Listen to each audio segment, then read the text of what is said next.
love lo-fi sounds, and in this lesson we are gonna learn how to play lo-fi guitar.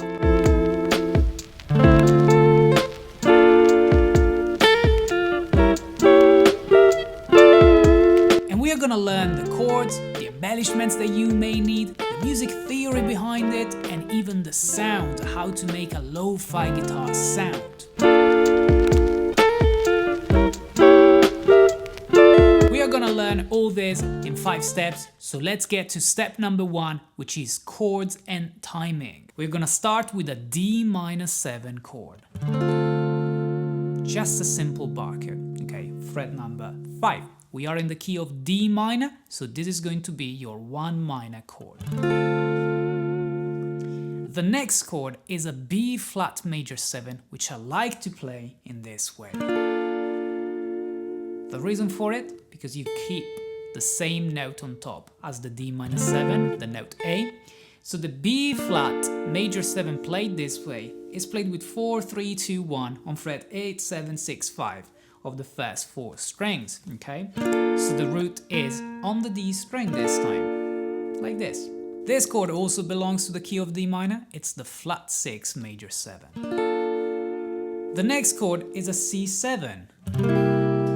Which also belongs to the key of D minor, it's the flat 7 dominant 7. And the last chord we need is an F major 7, which I like to play this way first. Bottom 4 strings, first 4 strings I should say, the root is on the D string. And I use a bar with my ring finger on the first 3 strings. This also belongs to the key of D minor, it's the flat 3 major 7. I reckon you can look at this chord progression also as F major, which is the relative of D minor, and vice versa. If you count the chords as F major, you have the 6 minor, 4 major 7, 5 dominant 7, 1 major 7. It also makes sense, it's up to you. I think of it as D minor, so that's why I said D minor 7, 1 minor, then B flat major 7, flat 6 major 7, C7, flat 7 dominant 7, F major 7, flat 3 major 7. As always, the full chord analysis and music theory explanation is on my Patreon, together with the tab of everything I will play in this lesson. Now, the second time we play the F major 7, instead of playing it here, we play it as an inversion. Here, okay, so fret number 10 with your bar and pinky on fret number 12. Yes, this is also the same as a D minor 9, typical Neo Soul move that I play a lot, but this is once more because F major and D minor relative keys. So you can look at this as an F major 7, F triad major 7th this way, but if you had a D in the bass, this would also have been a D minor 9. Now, what's the timing? Well, the timing is 1 and 2 and, so we change on the offbeat number 2 first, 1 and 2 and 3, 4. But in the second bar, you change on 3. 1, 2, 3, 4. You repeat it. 1 and 2 and 3, 4. And then you go 1, 2, 3, 4. Okay?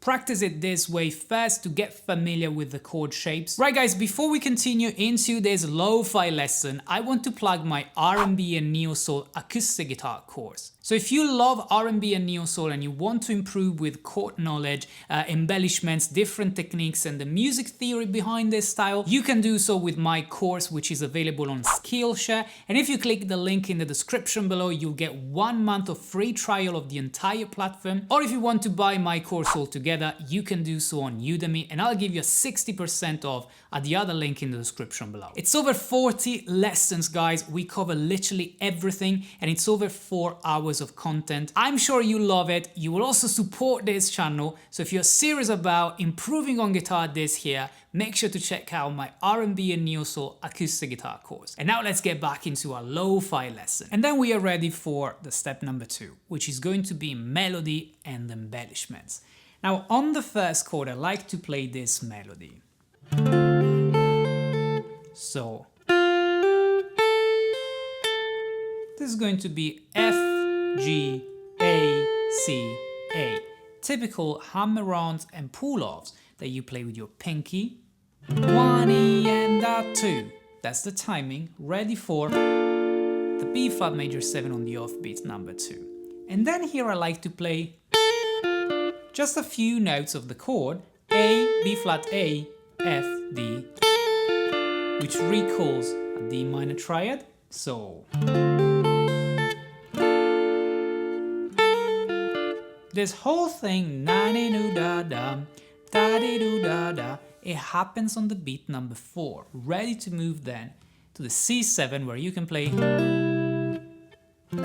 this. So just a hammer-on of your pinky before you reach the F major 7. The second time you do a different melody on the D minor 7, you go, which is E, F, A, C. Okay, so you touch on the 9th of the chord and you go ready for your usual B flat major 7 and melody. But this time after the C7, you have to go all the way up to play this, which I don't play just as an F major 7 this way, but with this hammer-on of the pinky. Okay, so I still feel like we're missing something out, so step number 3 is going to be add diminished 7th passing chord.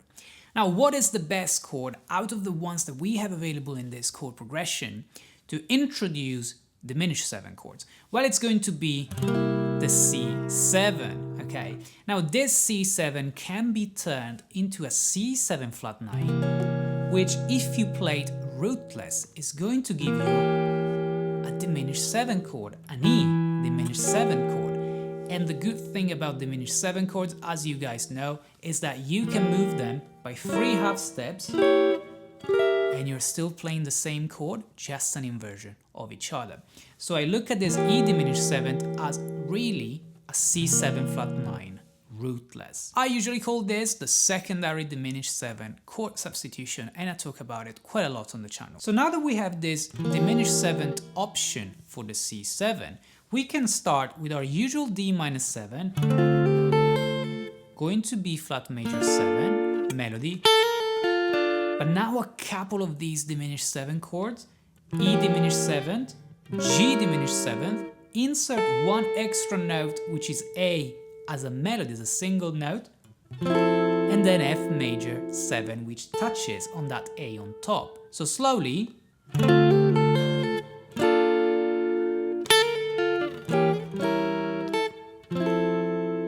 it already takes a different flavor and it has a different shape.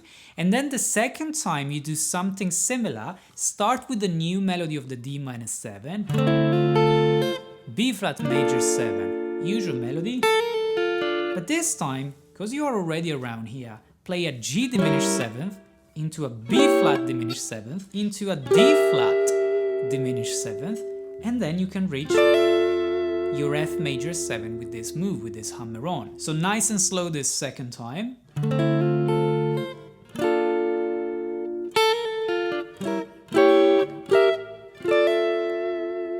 So you do this ba ba ba ba ba ba. Full transcription on my Patreon page as well. Get into this final F major 7. So we got the chord progression with the embellishments and the melody. What are we still missing? We are missing out on a lo-fi sound for our guitar. So far we only have a clean sound, and I picked a warm pickup, the neck pickup, but now it's time to introduce, to turn on a lo-fi plugin for the guitar to add a little bit of noise and wobble, and this is going to be the RC20. Now, this preset is what it's called Vinyl 2, and it sounds like this.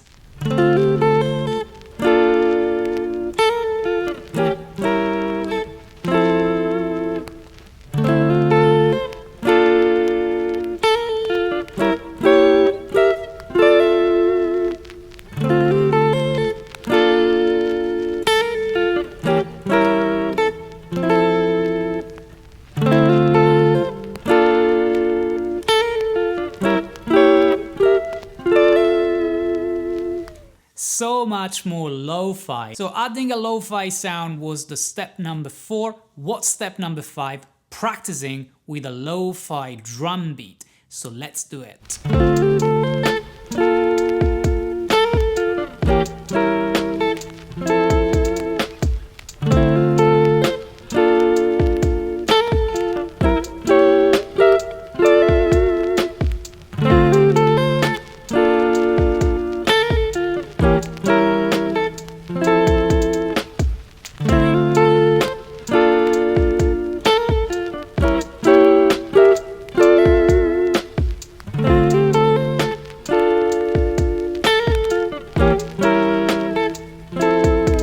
Okay guys, so I will put the link to the drum beat that I was using in the description below so that you can also practice with the same drum beat.